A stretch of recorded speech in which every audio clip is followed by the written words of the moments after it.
emozionante, commovente da brividi. Stiamo parlando del concerto di Andrea Bocelli tenutosi nella serata di giovedì 7 maggio a Gemona alla caserma Goi Pantanali, nell'ambito degli eventi dedicati alla ricorrenza del 50° anniversario del terremoto che nel 76 distrusse il Friuli. Un concerto potente che nel freddo di Gemona del Friuli ha richiamato a raccolta 16.000 persone, più ancora di quelle inizialmente previste, grazie anche all'ottimo lavoro della riorganizzazione degli spazi che ha permesso di ricavare circa 2.000 posti in più, considerate le tante richieste. C'erano tutti ad ascoltare il tenore, orgoglio nazionale nel mondo. C'erano tutti, comprese le quasi 1.000 vittime di quel dannato 6 maggio. C'erano tutti e tutti si sono emozionati, chi dalla Goi Pantanali, chi da lassù.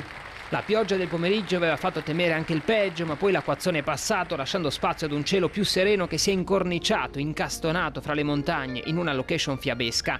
È qui che Bocelli, emozionato anche lui, ha iniziato il suo canto intorno alle 8:20, esordendo con la popolare Di quella pira tratta dal Trovatore di Giuseppe Verdi, seguita da Addio Fiorito Asil preso da Madama Butterfly di Puccini. Tanti pezzi cantati, da Vivo per lei a Nessun dorme Caruso, passando per un medley tratto dall'album Romanza che con le sue 20 milioni di copie vendute a livello globale è diventato l'album di un artista italiano più venduto di sempre nel mondo.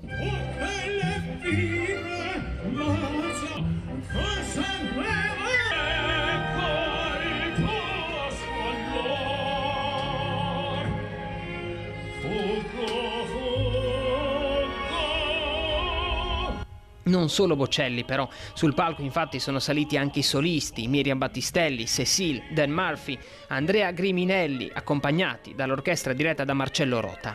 Nel mezzo un discorso breve ma intenso con cui il tenore ha reso omaggio alle vittime. Commemoriamo un evento che ha seminato dolore, ha detto, è il giusto tributo a un popolo che ha dimostrato forza, coraggio e resilienza sin dal giorno dopo per ricostruire una nuova vita. Infine, probabilmente il momento più emozionante, al termine dell'ora e mezza di concerto, nella notte di Gemona, ecco la tanto attesa Con te partirò. Il Friuli ringrazia e non dimentica. Adesso sì.